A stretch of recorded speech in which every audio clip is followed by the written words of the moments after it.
Nous commençons dans Teams. Je vais placer une demande groupée dans un seul message. Je souhaite acheter 2 ordinateurs portables et 2 casques pour de nouvelles recrues. L'assistant comprend immédiatement la demande et commence à rechercher dans les canaux d'achat approuvés, les catalogues et les punch-out, afin que le demandeur n'ait pas à changer d'outil.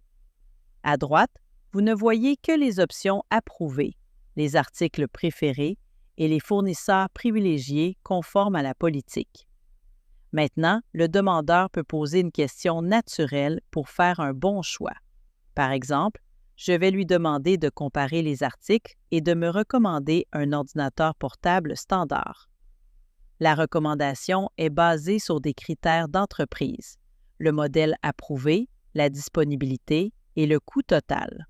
Je vais sélectionner l'option « Recommander ». Maintenant, nous passons au reste du groupe avec l'article « Casque », sans démarrer une nouvelle demande. Je vais demander un casque adapté aux appels toute la journée.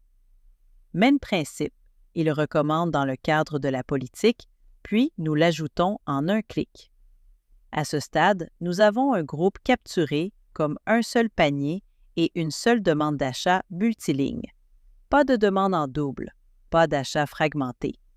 Et en arrière-plan, l'outil remplit ce que les utilisateurs ne devraient pas avoir à connaître: fournisseurs, catégories de produits et métadonnées requises par le système d'enregistrement. Maintenant, nous passons à l'écran de révision et de soumission.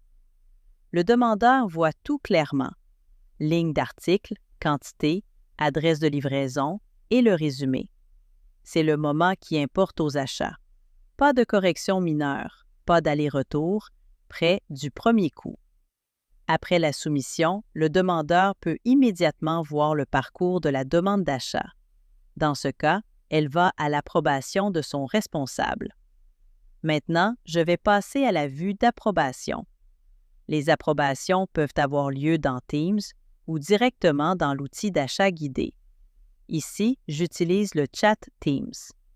Vous pouvez voir les détails clés en un coup d'œil: demandeur, article, fournisseur et montant. Je vais l'approuver en un clic. Une fois la demande d'achat approuvée avec succès, le système d'enregistrement convertit la demande d'achat en bon de commande et l'envoie au fournisseur. Les achats restent en dehors du parcours optimal. Lorsque les marchandises arrivent, la réception est enregistrée par le demandeur comme indiqué à l'écran. Ainsi, le flux optimal prouve la valeur fondamentale: une demande groupée, une demande d'achat conforme, une approbation rapide et aucune intervention de l'acheteur. Nous recommençons dans Teams, mais cette fois, c'est une demande en texte libre. Je souhaite acheter 20 abonnements professionnels mobiles pour les Pays-Bas. Le système reconnaît qu'il ne s'agit pas d'un article du catalogue. Il crée donc un brouillon de demande d'achat conforme. Les champs clés sont remplis automatiquement: description, quantité, catégorie de produits et surtout, il sélectionne le fournisseur préféré pour ce pays et cette catégorie en fonction de la politique. Le demandeur ajoute seulement un budget estimé et passe à la soumission de la demande. De la vue du demandeur, vous pouvez voir que le parcours continue, mais il devient maintenant en attente d'action de l'acheteur, car cette demande nécessite une validation et des contrôles d'approvisionnement. Maintenant, je vais passer à la perspective de l'acheteur et sélectionner la demande concernée. L'acheteur voit tout au même endroit. Problème détecté et résolu. Le parcours de la demande d'achat et les détails et pièces jointes de la demande d'achat. C'est important car les exceptions vivent généralement dans les fils d'email. Ici, elles sont gérées dans un flux de travail contrôlé avec une piste d'audit.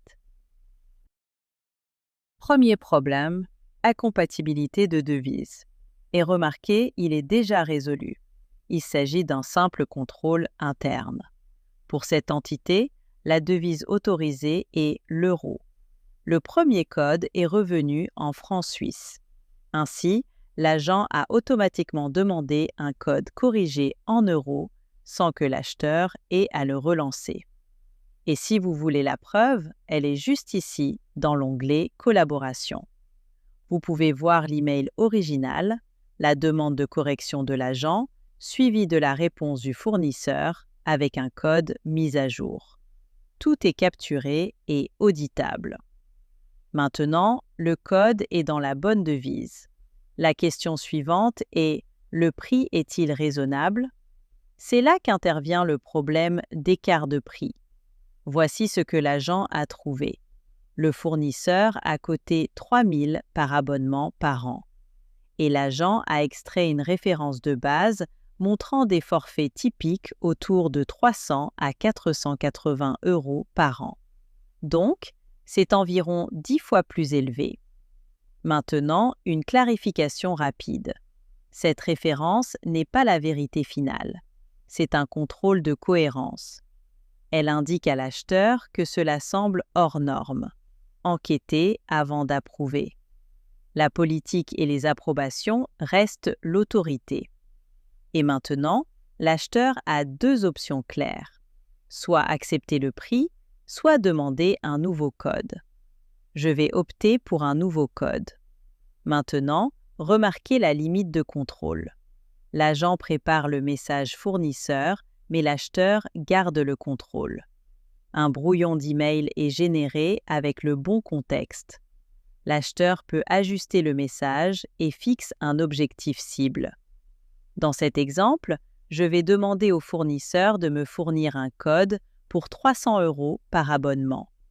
La négociation n'a lieu qu'après un clic de l'acheteur et chaque message est enregistré. Une fois que le fournisseur envoie le code révisé, l'agent l'attache à la demande d'achat et la fait avancer automatiquement. Maintenant, je vais passer au tableau de bord d'approbation pour examiner la demande mise à jour. Vous pouvez voir l'historique complet ici. Le code original, la version corrigée de la devise et le code négocié, tous traçables au même endroit. Avec la dernière mise à jour du code, la demande d'achat a maintenant un abonnement à 300 €. Je peux approuver cette demande d'achat en un clic et le système d'enregistrement continue vers la création du bon de commande. Donc, ce flux d'exception prouve la valeur fondamentale en une ligne. Le demandeur pose sa question en chat. L'agent fait le travail et l'acheteur décide simplement. Au lieu de 10 emails et suivis, l'acheteur prend une décision. Pas de relance, pas de reprise, juste une décision avec une piste d'audit.